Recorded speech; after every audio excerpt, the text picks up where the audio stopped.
Liz, thank you so much for joining me today. It's lovely to have you here. How Great are you? to be here. I'm really well, thank you. Lovely to see you. Good, nice to see you. So, I want to get started by you doing a bit of an introduction, but I guess probably good to sound out why we're here today. So, we wanted to explore basically how you've been building diverse teams and kind of teams that are diverse in mindset, because I know that's something that you're really passionate about. Yes. So do you want to start by just introducing yourself, telling us a bit about your career and absolutely maybe why that's like a topic you're passionate about? Great, yeah. So in terms of my career path to date, it hasn't been necessarily a traditional route into a technology leadership role. My degree was actually in English literature, so I didn't plan to have a career in technology. But my first graduate job was a marketing role, but it was actually with a software company. And very quickly, I became really fascinated by the process of software development. That was in the education sector. I just became really interested in how technology could improve the educational experience for students and teachers, and my career in tech grew from there. I then worked in technology roles in financial services for a number of years. 4 of those years were at Admiral, the insurance company. Yeah, we know them. And then for the last 2 years, I've been at English Heritage, so my first role in the charity sector. Learned so much. Got a fantastic team that I work with. So yeah, that's a potted history. Amazing. I absolutely love that. And I think that's why you're a perfect candidate to talk about kind of diversity, but specifically not necessarily gender or ethnicity or kind of those HR tick boxes, but actually what does that diversity mean to a company and a team? Because you haven't come from that traditional route. You know, I see a lot of heads of IT directors, and they will kind of, their claim to fame of how they gain that credibility within their team is they are technical in their background. And I represent a lot of candidates like that. So I was really interested to see your journey, that you're not from that route, but you are very successful in the leadership role you do. Thank you. Yeah, I think often my skill set complements other people in my team. So I've got obviously the whole range of technical skills within the technology function at English Heritage. So I work with them to help organise the team and just support everybody in the team to be at their best in the different roles that they're doing. Yeah, amazing. So when we think about like talking about diversity from a diversity of mindset point of view, like what do you feel that means? How would you describe that? What does it mean to you maybe in your team? Yeah, I mean, I think it's important in any team, but particularly in technology. You know, working in tech can be hard, and we're often trying to solve complex problems. So having that diversity of thought and people coming with different approaches because of their different backgrounds and life experiences, it's not just a nice to have or a nice thing to do, or it's not just coming from an altruistic place. There are lots of studies now that show that having that diversity in a team massively improves your ability to solve problems and to deliver. So I think it's essential in a technology team. Yeah, absolutely, because you're bouncing off each other. Exactly. You're not just carbon copies of each other, thinking the same thought and agreeing. Yeah, I guess you're creating challenges and kind of you're debating and so people are bringing different things to the table based on a wide range of different experiences. So we did some coaching a little while ago, and one of the approaches that this coach showed us as a leadership team in technology was the diamond, which I hadn't come across before. So it's when we're having a discussion and we're trying to solve a complex problem, it's going out to the widest part of the diamond first. So getting everybody's contributions and exploring different options, but then bringing it back in to the point of the diamond by the end of the discussion where you've reached a consensus and you've agreed on a way forward. So that's something that's worked really well for us to structure our discussions. That is absolutely brilliant. And it's really topical, actually. This week we've done a series of training internally at People Talent. And one of the trainings, it started with that. It was kind of, we had a kind of area we thought we could improve. Let's discuss it. Or it was opened up to everyone, what's your viewpoint? And it became a debate. And then after, and I thought that debate was really, really healthy. And then afterwards, you're left thinking, did we decide what our strategy is now? So I'm wondering, did we decide on that? So I'm wondering now, how do you go from the widest point? And that's your job, right, as the leader. How are you now controlling to get to the solution? Is there a strategy there?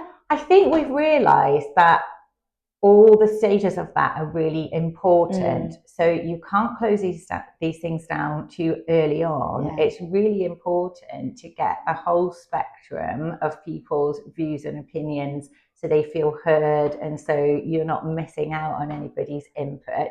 But it's equally important to then start narrowing it back down and building a consensus or something that as a team people agree they can go forward with.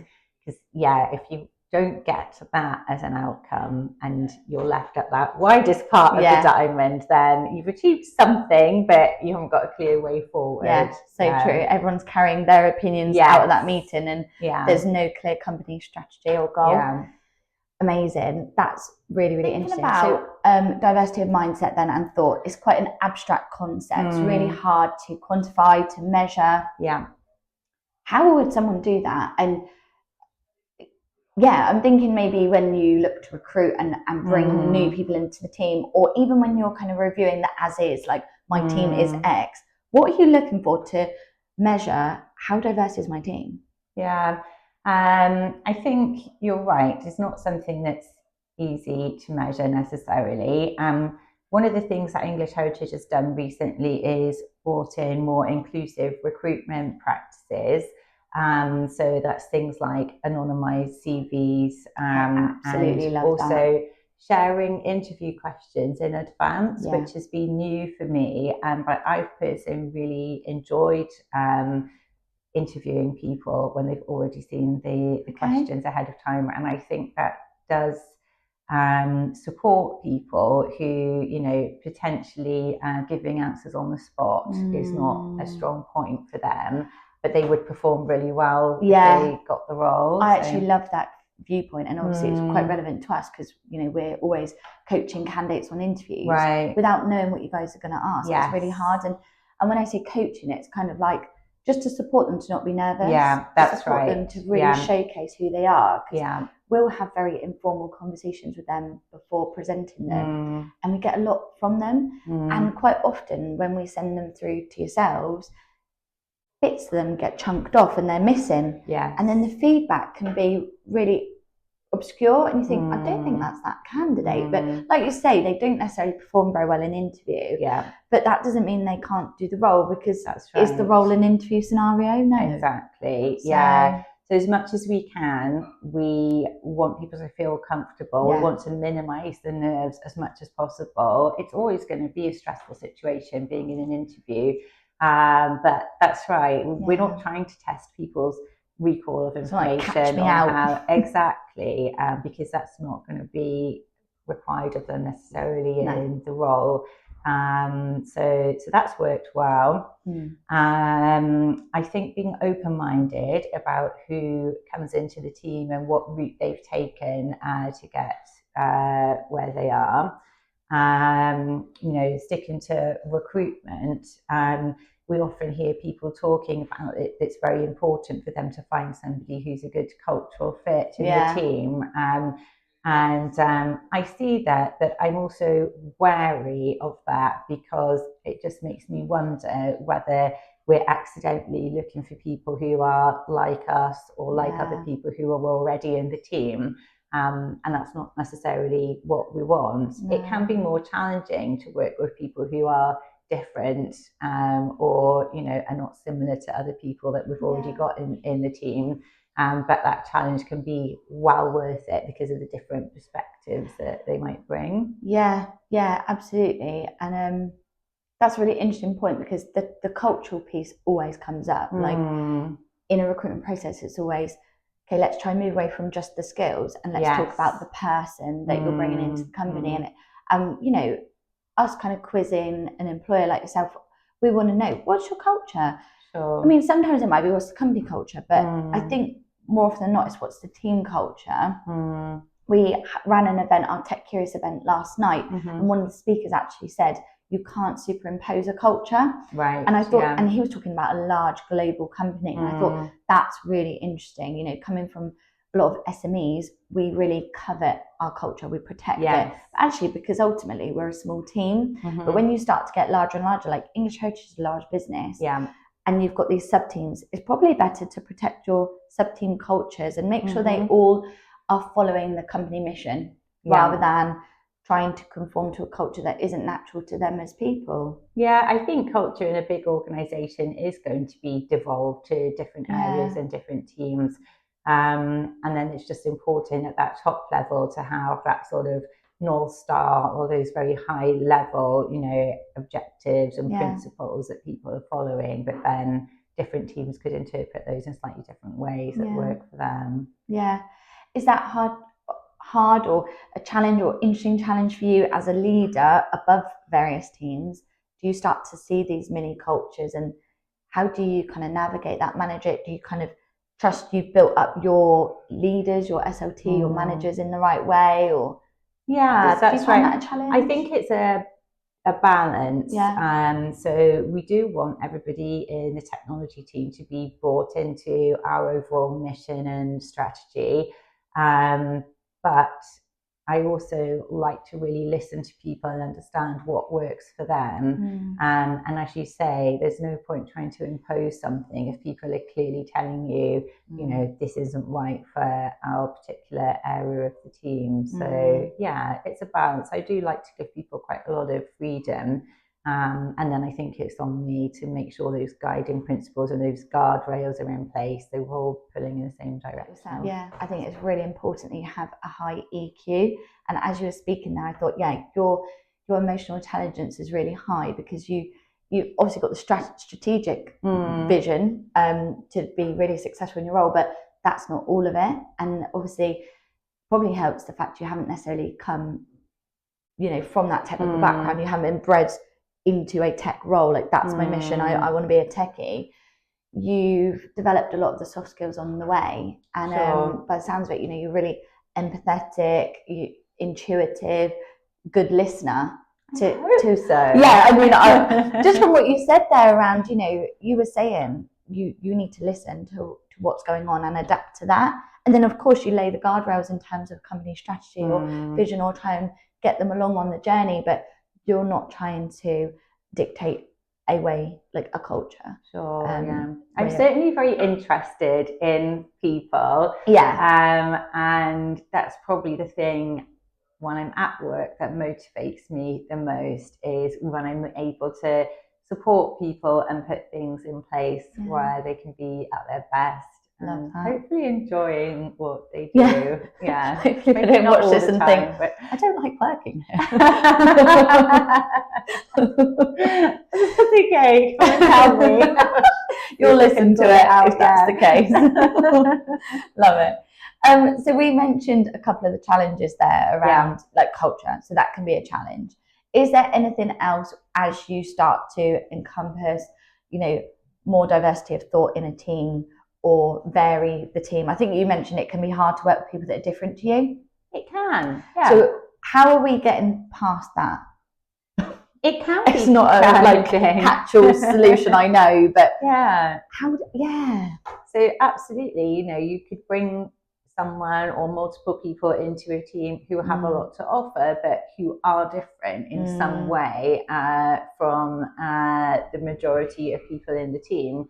And I think everybody agrees in principle that's a good thing and something we want to do. that sometimes the day-to-day reality of working with somebody who has a very different outlook, different approach to things, different background, can be quite challenging, and it can sometimes lead to conflict and frustration.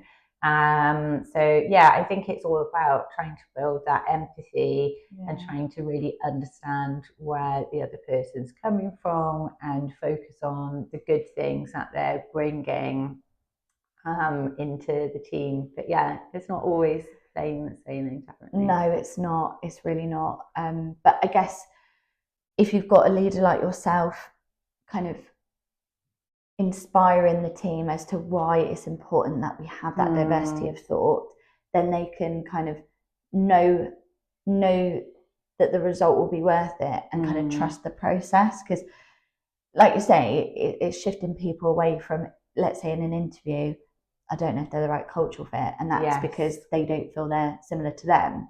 So how do you get the confidence to hire somebody that is so different to you and know it's going to work? And I guess you need a leader like yourself. You need a leader like yourself that's going to reassure or assure people, trust me, we're on the journey, like it will work, and maybe take away from kind of the differences and highlight the similarities. To get to the common business goal. Would that be fair to say? Definitely. And I think you need the buy-in from the most senior levels of an organisation as well. And English Heritage has definitely been on a journey, even in the last 2 years since I've been there, of really putting equality and diversity at the forefront of everything it does. So we have a central team focusing on equality, diversity and inclusion. And we've got a series of networks that all staff are able to join. So we've got a neurodiversity network, for example. We've got a gender-specific issues network. So they provide a lot of support for employees and managers. That's brilliant. Important. That's really good. And I don't often hear of that. Do you think that's down to, I mean, in part, I guess, your company size, you can support those types of teams. But also, I mean, I know that you guys, for a number of years, have been so passionate about that. You know, I've seen it in your recruitment process. Like you mentioned, with offering the questions. And I really like, a lot of companies do it now, but I really like calling out, you know, if you need any other support to take part in this interview, please let us know. So that's really good. You mentioned networks there around like neurodiversity and gender specific support. So neurodiversity obviously comes a lot into this diversity of thought. That neurodiverse employees are being recognised a lot more now in order to support them in the workplace. And, you know, call out their superpowers, support their superpowers in the office, rather than hinder them and ask them to conform to something that, you know, doesn't suit them and could inhibit their skills. So have you had to factor this into the way you build your teams, or have you had a series of neurodiverse employees to support? Yes, absolutely. One of the things we do in terms of support, anybody who feels that they identify with having autism or having ADHD, for example, their manager will work through a disability action plan with them. So that's a structured conversation and that gets reviewed regularly. And each individual generally is the expert on what their own needs are and any adjustments that they might want in the workplace. So we will always have that conversation with somebody, and wherever we can, we'll put things in place, whether that's flexible working, whether that's somebody who really needs to have the same desk that they come into each day, and actually a hot desking would be very stressful for them. So I think you really need to listen to that individual and find out what's important to them, and just to get the best out of them. So alongside thinking about neurodiverse employees, people from different backgrounds, what have you, I'm really interested to see your view on junior hires in the team, because we know we've got to continually feed a team with top talent, and we say we can't just find people like us, but we also can't just find people kind of already doing the job. It's that talent pool is going to dry out. So how do we bring in juniors, you might just say, oh, just hire juniors, hire grads. But I say that because I find a lot of employers are nervous of hiring juniors, and they say on the tin, like, we support young talent, we really want to hire juniors. When it comes down to growing their tech team and they've got a head to fill or a space to fill, they want someone with experience to do that job. Yeah. So where did juniors play a part in this? Like, how have you factored it into your team? Yeah, I think this is a really important topic. And there are some roles in a technology team that lend themselves to being an entry-level role or potentially the start of someone's career in technology. So in my current team, we've had a lot of success in bringing in internal candidates from our customer services or call center team coming into our application support team to start their technology career. And a number of those people have then since progressed into other areas of technology, like testing and other disciplines. So that's worked really well for us. And we've had some fantastic people come into the team through that route. And one of the benefits has been that they know the systems really well already as a user. So they bring that knowledge, but from a different perspective. And, they've also spent a lot of time talking directly to English heritage members and visitors. So they've got a very good understanding of the organisation and what our end users' needs are. So there is plenty of scope for people from a non-tech background to come into a technology team and really add a lot of value. I actually love hearing that, especially from someone like yourself that is an employer and growing a team, because you don't often see it. Like I say, you see people saying that they need someone just with experience, and you do wonder how that junior is going to get a chance, because we speak to a lot of candidates that are grads or even career changers, not even grads, and there might be career changers from something different, and everyone wants to get into technology, but you do wonder, how? I don't know what to advise you on here, because we're recruiting experienced roles more often than not. So I love that you guys have already thought of a career route within English heritage. I want to ask on that though, how do you need to be structured, or what do you need to prepare internally with your managers or team leads to enable that to happen? Because I'm thinking, great, they've gone from customer service to application support. That seems like an obvious route. Then from that to say testing or something else within IT that's maybe more technical.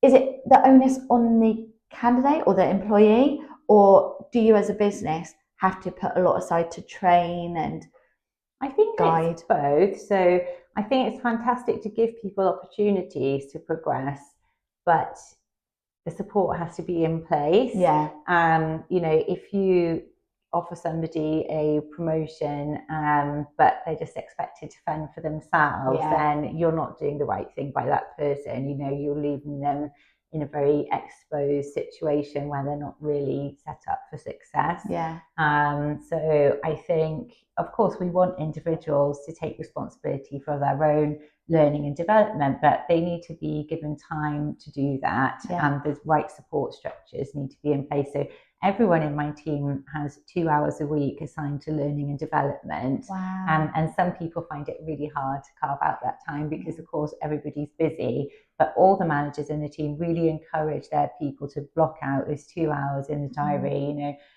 Technology is constantly changing, so we all have to keep our knowledge up to date. So we do encourage people to take professional certifications, and we will often fund that.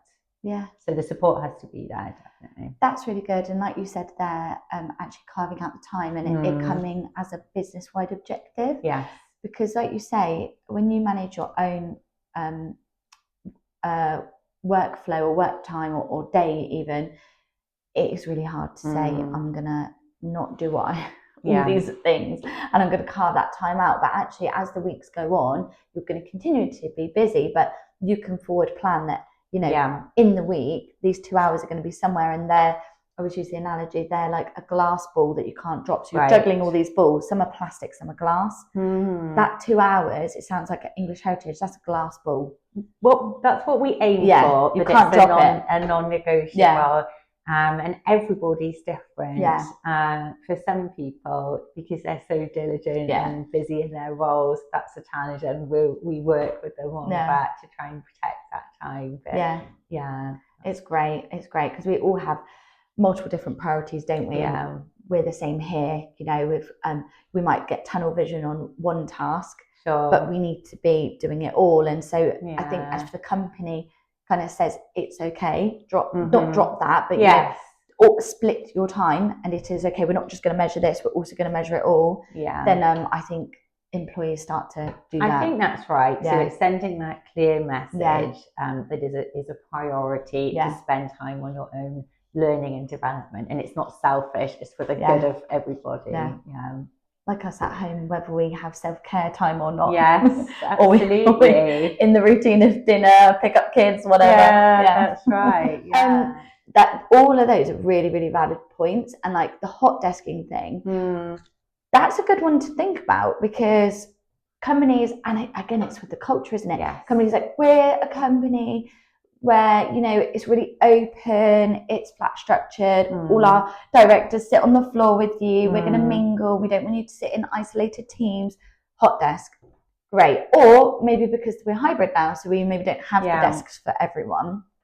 But that's a really valid point, that for some people, their environment, you know, it has to be just so, otherwise it will throw them out for the day. And for some people that's incredibly important. Like stressful, and you know, we need to try and accommodate that.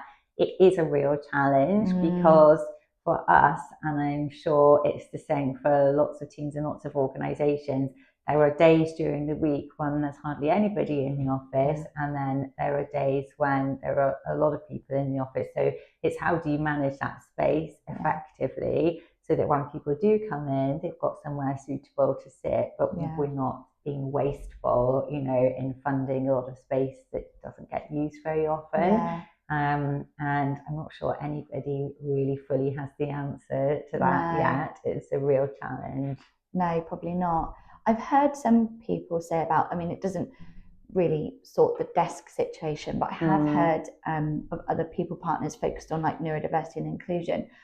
They have breakout spaces. Obviously, we all have breakout spaces. I do understand that, but actually tailored and considering neurodiverse employees, because they may need more regular breaks away. They may need stimulus when they break away.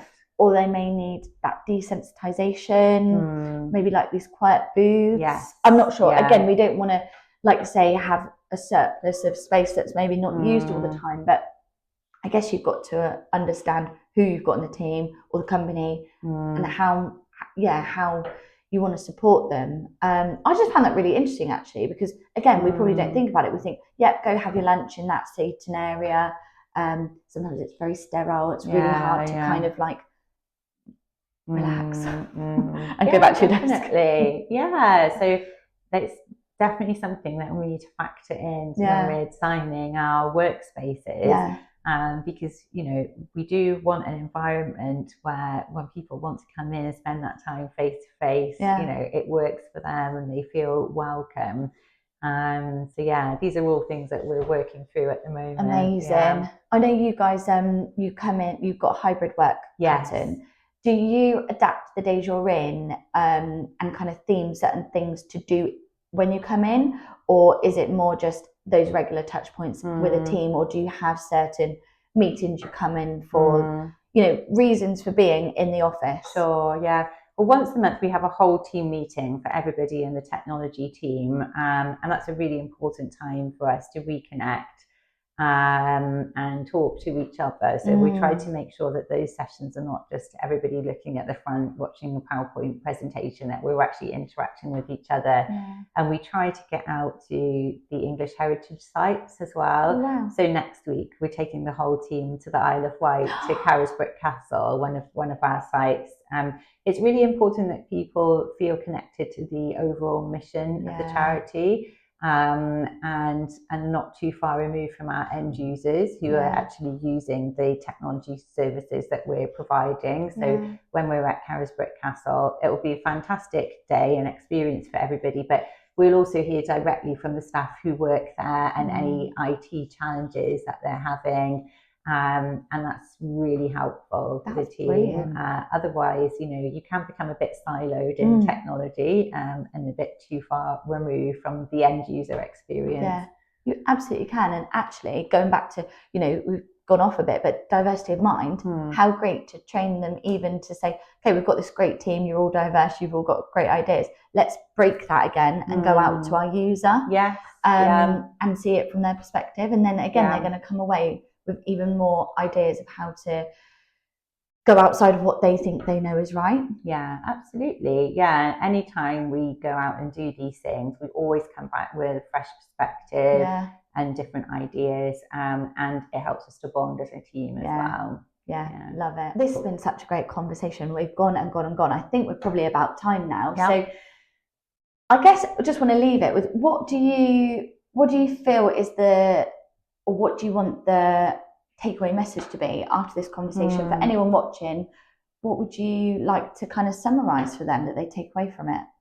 I think I would say that building a diverse team, particularly in the technology sector, is not just a nice thing to do. It has proven benefits in terms of better decision making and problem solving. So if it's not already a focus for you, try to make it a focus. Yeah, brilliant. Thank you so much. Thank you.